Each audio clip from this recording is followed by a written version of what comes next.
서울의 번화한 거리를 벗어나 산길을 따라 올라가던 차 안에서 세은은 창밖을 바라보며 깊은 한숨을 내쉬었다. 회사 상사인 김 이사의 별장 초대는 단순한 휴식이 아니었다. 최근 프로젝트의 실패로 인해 그녀의 직장 생활이 위태로워진 상황에서 이 방문은 마지막 기회일지도 몰랐다.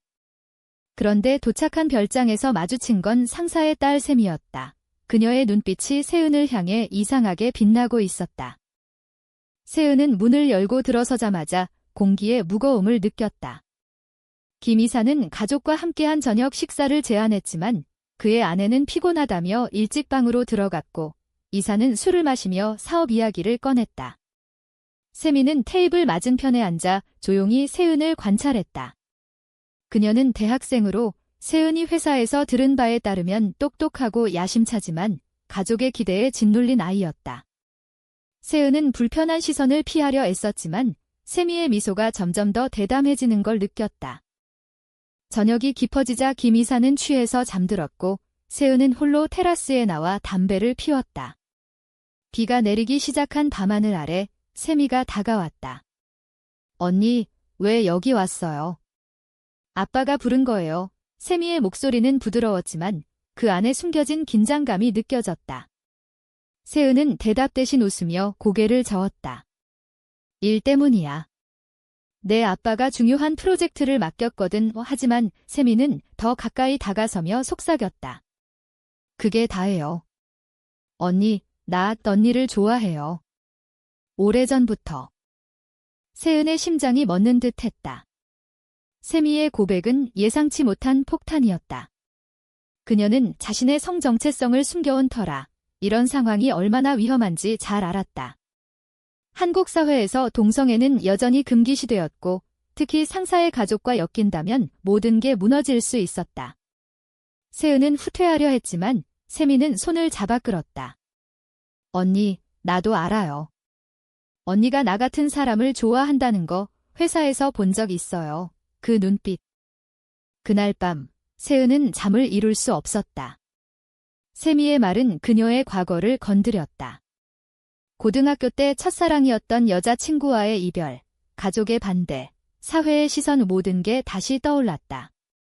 세은의 어머니는 딸이 정상으로 사는 걸 바랐고 아버지는 이미 세은의 선택으로 인해 가족이 산산조각 난 적이 있었다. 그런데 이제 상사의 딸이라니. 세은은 이 고백을 무시할지 아니면 받아들일지 고민했다. 하지만 세미는 포기하지 않았다. 다음 날 아침, 그녀는 세은을 산책로로 데려가 더 깊은 이야기를 나눴다. 언니, 나 아빠 때문에 대학도 포기할 뻔했어요. 결혼하고 아이 낳는 삶을 강요받았죠. 하지만 언니를 만나고 나서 나 자신을 찾았어요. 세미의 눈에는 눈물이 고였다. 세은은 공감했다. 그녀 자신도 회사에서 남자 동료들의 시선과 상사의 기대 속에서 숨죽여 살았다. 하지만 이 관계는 위험했다. 만약 김 이사가 알면 세은의 직장은 날아갈 테고 세미의 가족은 파탄날 터였다. 세은은 세미를 밀어냈다. 이건 안 돼. 내가 뭘 모르는 거야? 그러나 세미는 집요했다. 그녀는 세은의 과거를 파헤치기 시작했다. 회사 동료를 통해 세은의 옛 연인을 알아냈고 그 정보를 이용해 세은을 압박했다. 언니, 나랑 같이 있으면 자유로워질 수 있어요. 아빠한테 말할게요. 우리 둘이서. 세은은 공포에 질렸다. 이건 사랑이 아니라 조종이었다. 세미의 계획은 단순한 고백이 아니었다. 그녀는 가족의 압박에서 벗어나기 위해 세은을 이용하려 했다. 세은은 별장을 벗어나려 했지만 폭우가 쏟아져 도로가 막혔다. 그녀는 갇힌 채로 세미와 마주해야 했다. 밤이 되자 세미는 더 대담해졌다. 그녀는 세은의 방으로 찾아와 이야기를 이어갔다. 언니, 왜 도망치려고 해요? 우리는 같아요. 사회가 우리를 억압하지만 함께라면 이길 수 있어요. 세은은 흔들렸다. 세미의 말은 그녀의 내적 갈등을 자극했다. 정말로 자유를 추구할 수 있을까? 하지만 세은은 알았다. 직원 자유가 아니라 파괴였다. 세미의 눈빛에는 집착이 스며들어 있었다. 세은은 결정을 내려야 했다. 그녀는 세미를 설득하려 애썼다. 세미야, 이건 잘못됐어. 내 가족을 생각해. 하지만 세미는 듣지 않았다. 그녀는 김 이사에게 모든 걸 털어놓을 계획이었다. 세은의 심장은 터질 듯했다. 이 밤은 끝나지 않을 것 같았다. 다음 날 아침, 비가 그친 별장에서 세은은 김 이사를 마주쳤다. 그는 평소처럼 웃으며 커피를 권했지만 세은의 표정이 굳어있는 걸 눈치챘다. 세은 씨, 무슨 일 있어? 피곤해 보이네. 세은은 대답을 피하며 프로젝트 이야기를 꺼냈다. 하지만 마음속으로는 세미의 고백이 맴돌았다. 그녀는 회사로 돌아가기로 결심했다. 이사님, 급한 일이 생겨서 가봐야 할 것 같아요. 세미는 그 결정을 받아들이지 않았다. 그녀는 세은의 차를 따라오며 애원했다. 언니, 가지 마요. 나랑 이야기 좀 더 해요. 세은은 차를 세우고 내려 세미를 마주쳤다. 세미야, 이건 불가능해. 내 아빠가 알면 어떻게 될지 알아. 세미의 눈에는 절박함이 서렸다. 아빠는 이해할 거예요. 나를 사랑하니까. 하지만 세은은 알았다. 김 이사는 보수적인 사람으로 동성애를 용납하지 않을 터였다. 서울로 돌아온 세은은 일상에 매달렸다. 회사에서 세미의 메시지가 쏟아졌다. 언니, 보고 싶어요. 왜 피해? 세은은 무시하려 했지만 세미는 더 과감해졌다. 그녀는 세은의 집 근처에 나타나기 시작했다. 세은의 이웃들은 이상한 시선을 보냈고 세은은 불안에 떨었다. 한국 사회에서 이런 관계는 스캔들이 될 수 있었다. 세은의 어머니가 전화를 걸어왔다. 세은아, 요즘 왜 그렇게 피곤해 보이니? 남자친구는 없고? 어머니의 말은 세은의 상처를 후벼 팠다. 그녀는 어린 시절부터 가족의 기대에 맞추려 애썼다. 아버지는 세은의 성향을 알자 집을 나갔고 어머니는 정상으로 돌아오라고 강요했다. 세은은 직장에서 성공하며 그 상처를 덮었지만 세미의 등장으로 모든 게 무너지기 시작했다. 세미는 세은의 과거 연인을 찾아 연락했다. 언니의 옛 연인이랑 이야기했어요. 그녀도 언니를 잊지 못했대요. 이 소식은 세은을 충격에 빠뜨렸다. 그녀의 옛 연인 지은은 이미 결혼해 아이를 낳은 상태였다. 세미의 행동은 스토킹에 가까웠다. 세은은 세미를 만나기로 했다. 카페에서 마주친 세미는 미안한 표정을 지었다. 언니, 미안해요. 하지만 나 진심이에요. 우리 같이 살면 어떨까? 세은은 화를 냈다. 이건 사랑이 아니야. 내가 나를 이용하는 거지? 대화는 격렬해졌다. 세미는 자신의 가족 이야기를 털어놓았다. 아빠는 나를 결혼시키려 해요. 재벌 집안 아들과? 하지만 난 여자를 사랑해요.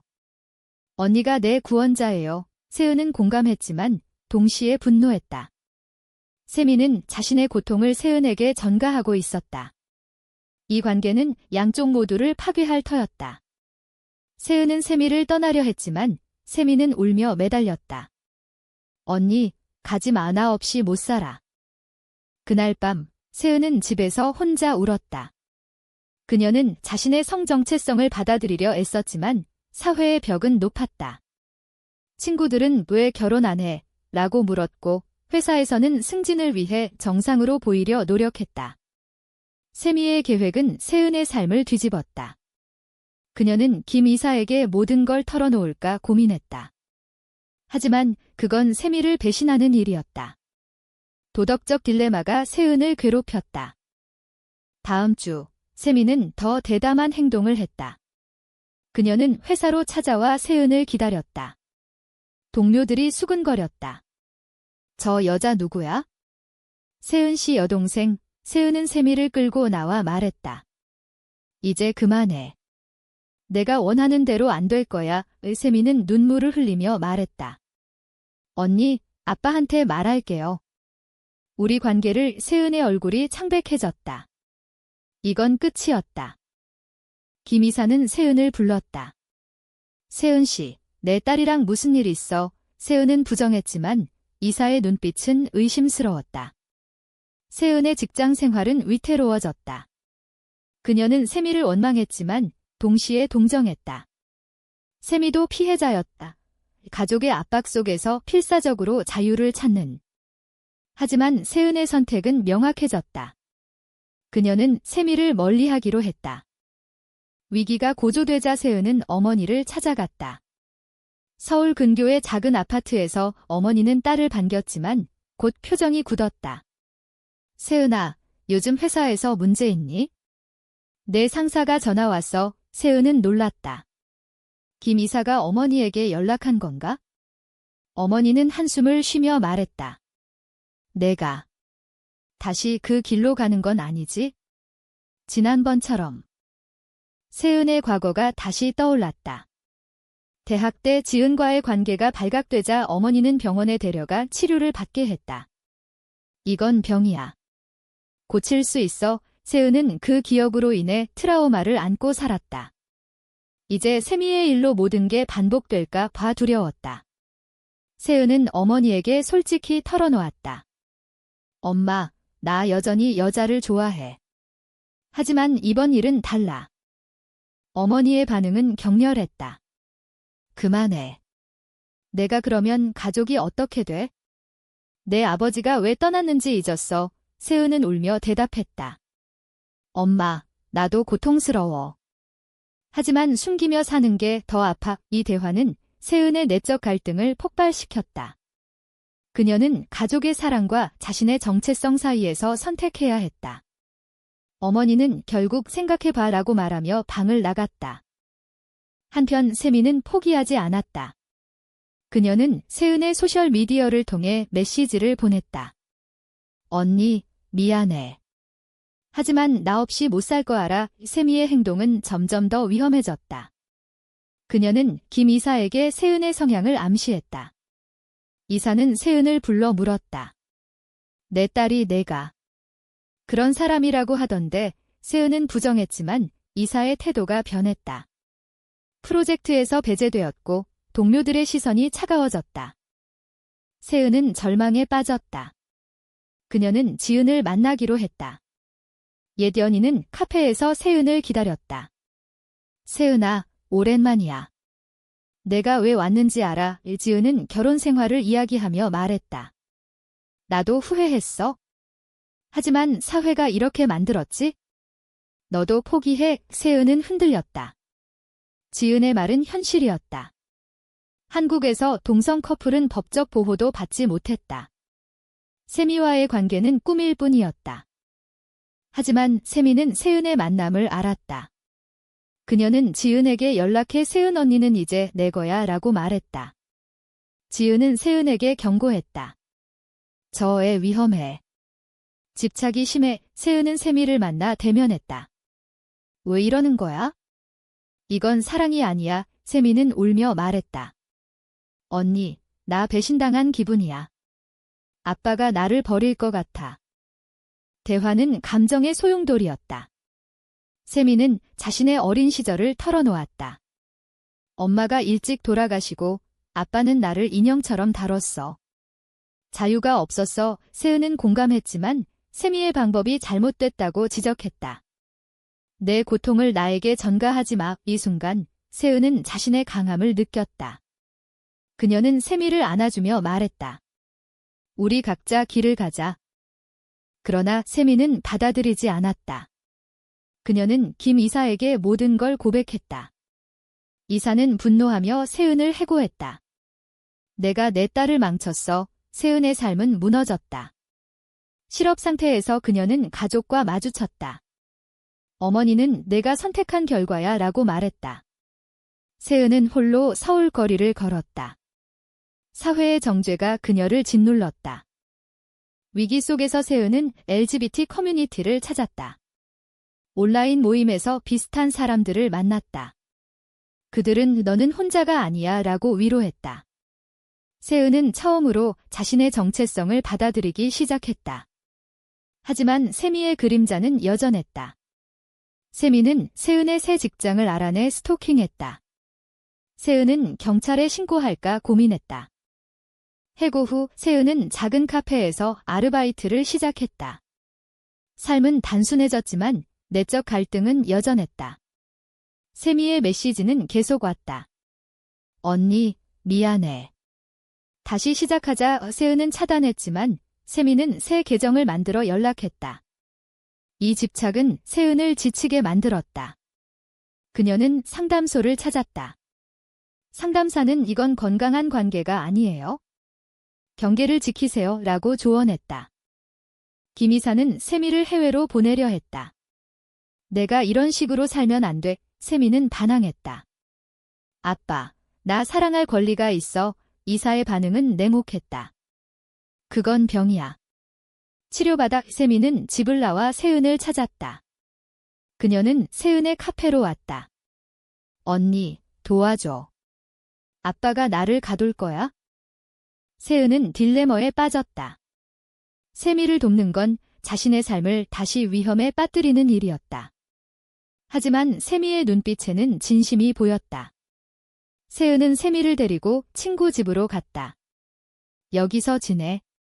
하지만 우리 관계는 끝이야. 세미는 울며 동의했다. 하지만 밤이 되자 세미는 다시 유혹했다. 언니, 나랑 같이 있으면 행복할 텐데. 세은은 단호히 거절했다. 이 선택은 그녀의 성장을 의미했다. 그녀는 자신의 삶을 재건하기 시작했다. 새 직장을 찾고 LGBT 단체에 참여했다.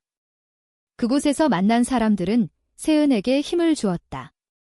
사회가 변하고 있어? 우리 싸우자. 세은은 블로그에 자신의 이야기를 썼다. 익명으로, 하지만 용기였다. 세미는 점점 안정되었다.